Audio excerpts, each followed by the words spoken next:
तो पिछले एपिसोड में हमने देखा था कि सासुरी अपने पपेट से सकुरा पे हमला करता है, जिससे लेडी चियो सकुरा को बचा लेती है उसी के पपेट का टेल का यूज करके। तो फिर उसके बाद सासुरी अपने पपेट में से इतने सारे हाथ निकाल के सकुरा पे अटैक कर देता है, जिसे लेडी चियो कैसे न कैसे करके बचा लेती है। और जैसे ही लेडी चियो सकुरा को वहाँ से बाहर ही निकालती है कि तभी जो सासुरी होता है उस पे स्मोक पॉइजन छोड़ देता है। तभी लेडी चियो सकुरा से कहती है, सकुरा जल्दी अपनी सांसें रोक लो। और अब आगे एपिसोड की स्टार्टिंग में हम देदरा को देखते हैं, जिसका नरूटो पीछा कर रहा होता है। तभी देदरा का हाथ उसे 3 बर्ड बना के देता है, जिसे वह नरूटो की तरफ फेंकता है, जो नरूटो के पास जाके ब्लास्ट होता है और दूसरे वाले बर्ड को काकाशी सेंसे अपने सूरिकेन से मार देते हैं। हम देखते हैं कि नरूटो उस ब्लास्ट से बच गया होता है। तभी तीसरा वाला बर्ड काकाशी के पास जाके फटता है, काकाशी सेंसे, जिससे काकाशी भी बच जाते हैं। वहीं ऊपर देदरा कहता है कि वेल वो एक कॉपी निंजा है, मुझे नहीं लगता कि single piece of detonating clay इसके लिए काफी होगा, और अब मेरे पास तो ज्यादा क्ले भी नहीं बची है। तभी नरूटो को काकाशी रुकने के लिए कहते हैं, लेकिन नरूटो नहीं सुनता और काकाशी सोच रहे होते हैं कि हम सकुरा से काफी दूर आ गए हैं और ट्रांसमिशन रेंज से भी। अब हम गाय टीम से भी कांटेक्ट नहीं कर सकते, मुझे जल्दी करना होगा।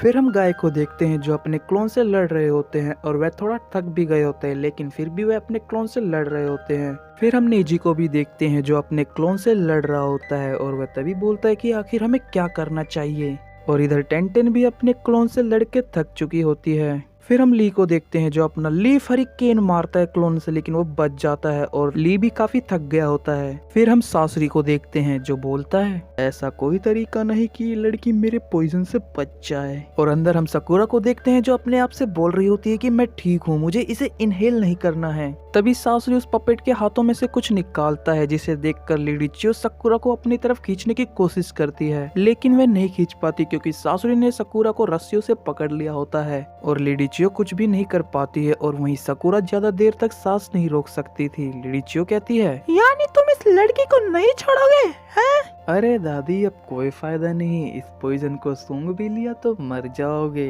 अब बस ये खत्म ही होने वाला है। जब भी अंदर हम सकुरा को देखते हैं जो उस दिन को याद करती है जब उसने नरूटो को प्रॉमिस किया था कि अगली बार मैं तुम पे बोझ नहीं बनूंगी, और अपने आप से कसम खाई थी कि इस बार मैं दोनों को बचाऊंगी।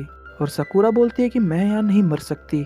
तभी वह अपने बैग में हाथ डालती है और इधर लेडी चियो देखती है कि पॉइजन गैस निकलना बंद हो गया है, बस थोड़ी देर और रुक जाओ सकुरा। तभी सासुरी कहता है, चिंता मत करो अभी और पॉइजन है। क्या? फिर सासुरी दूसरी बार पॉइजन छोड़ता है, जिसे देखकर लेडी चियो सकुरा को बचाने के लिए जाती है। सकुरा बोलती है कि मुझे यहाँ पे नहीं मरना है। तभी वो अपने बैग में से कुछ निकालती है जिससे वहाँ पे ब्लास्ट होता है और सकुरा गिरने वाली होती है कि तभी लेडी चियो आके उसे पकड़ लेती है।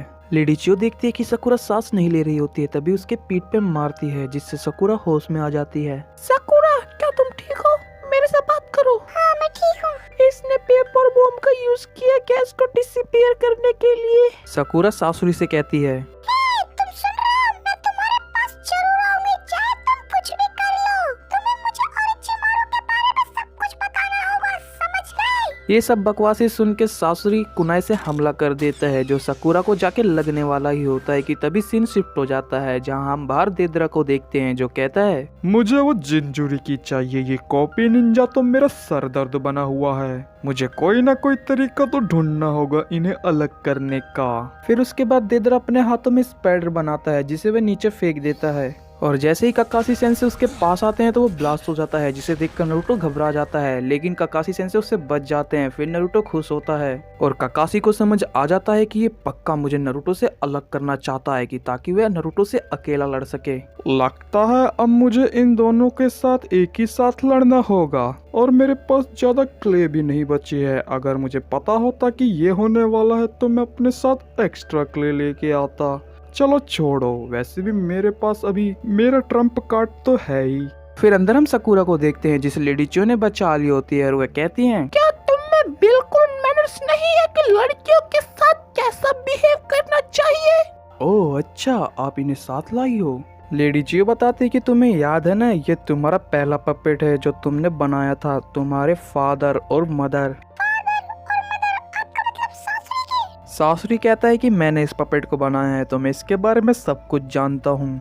तभी लेडी चियो उन पपेट्स का हाथों को साथ में लाते हैं, जिनसे उनका हाथ एक वायर जैसी चीज से कनेक्ट हो जाता है और लेडी चियो साकुरा को पीछे हटने के लिए कहती हैं। फिर उसके बाद वह उनसे अटैक कर देती है। सासुरी अपने पपेट को पीछे ही कर रहा होता है कि तभी लेडी चियो उसके पपेट के हाथों को टुकड़ों में काट देती है। तभी सासुरी अपने पपेट में से ग्राइंडर जैसा कुछ चीज निकालता है और लेडी चियो भी अपने पपेट में से कुछ निकालती है और दूसरे में से तलवार। फिर वह सभी पपेट आपस में फाइट करने लगते हैं, जिसे सासुरी और लेडी चियो बहुत तेजी से कंट्रोल कर रहे होते हैं। तभी वे दोनों अपने पपेट को वापस बुला लेते हैं। उनके पपेट में लगे हथियार टूट गए होते हैं। तभी सासुरी अपने पपेट के मुंह में से कुछ निकालने लगता है, जिसे देखकर लेडी चियो कहती है कि ये तो थर्ड काजे का जुत्सु है। सासुरी कहता है कि पुरानी यादें ताजा हो गई ना। लेडी चियो बोलती है कि ये जुत्सु तो सबसे पावरफुल निंजा सैंड विलेज के थर्ड काजे का है।